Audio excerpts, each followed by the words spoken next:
Ada satu orang sahabat Nabi yang buta, namanya Abdullah bin Ummi Maktum. Abdullah bin Ummi Maktum ini buta, akan tetapi dia istimewa, menjaga sholat jamaah, nggak pernah luput sholat jamaah di masjid. Tadinya dia izin kepada Rasulullah, ya Rasulullah, saya izin. Mau izin apa? Saya siap sholat jamaah zuhur, asar, maghrib, isya di masjid, saya siap. Kecuali subuh. Kalau subuh tuh rumah saya tuh jauh, di pinggiran kota Madinah, dan saya buta, nggak ada yang nganter kalau subuh. Jadi kalau saya jalan kaki, paksain ngeraba-raba jalanan ke masjid, takutnya saya jatuh, tersesat di tengah jalan, subuh-subuh nggak ada yang nolongin saya. Akhirnya masjid nggak dapat, begitu subuh juga nggak dapat. Lah jamaah wala subuh akhirnya. Maka Nabi semula mengizinkan, baik, dia izinkan saya disolat di rumah saya, baik, diizinkan. Udah pulang, baru sampai depan pintu masjid sini, tahu-tahu Nabi manggil, Abdullah, labbaik ya Rasulullah, hal sami'tan nida, hal sami'ta hayya 'alas shalah, hayya 'alal falah. Kamu kedengeran enggak suara hayya 'alas shalah, hayya 'alal falah dari rumah kamu, kedengeran enggak? Bilang, na'am, kedengeran, sayup-sayup suaranya. Idzan fa'ajibhu, kalau kamu dengar panggilan salat, ya jawab deh, samperin deh. Selama kamu dengar, samperin, kata Rasulullah. Maka udah dia samperin. Hatta salat subuh pun di masjid. Bahkan bukan cuma itu aja, dia yang adzan subuh di masjid. Adzan muadzinnya Rasulullah tuh ada banyak.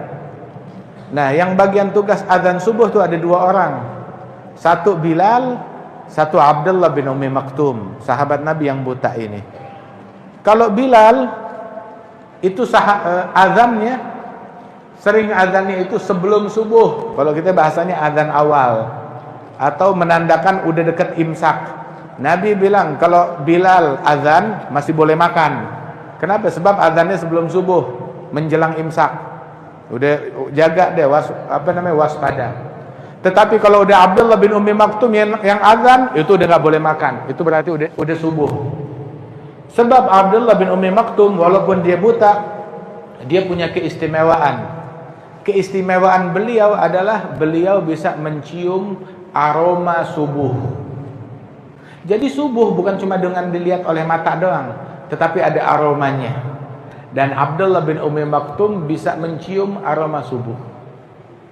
Begitu. Sehingga beliau itu azannya itu pas subuh, beliau azan. Radhiyallahu anhu ardahu. Satu hal, bahwasanya tidaklah seseorang mengalami kekurangan dalam fisiknya, melainkan Allah Ta'ala berikan dia kelebihan dalam hal yang lain. Ini buta, nggak bisa ngelihat, tetapi kasih kelebihan dalam hal yang lain. Misalkan lebih fokus, lebih kuat daya hafalnya, lebih kuat pendengarannya, diberikan kecerdasan dan lain sebagainya. Banyak yang seperti itu. Subhanallah, ketika dia memiliki kekurangan dalam satu hal, digantikan oleh Allah kelebihan dalam hal yang lain. Hikmah di dalam ketentuan dan takdir dari Allah Jalla Jalaluhu wa Ta'ala azamatuh. Alhasil, salat berjamaah di masjid itu kenikmatan para sahabat.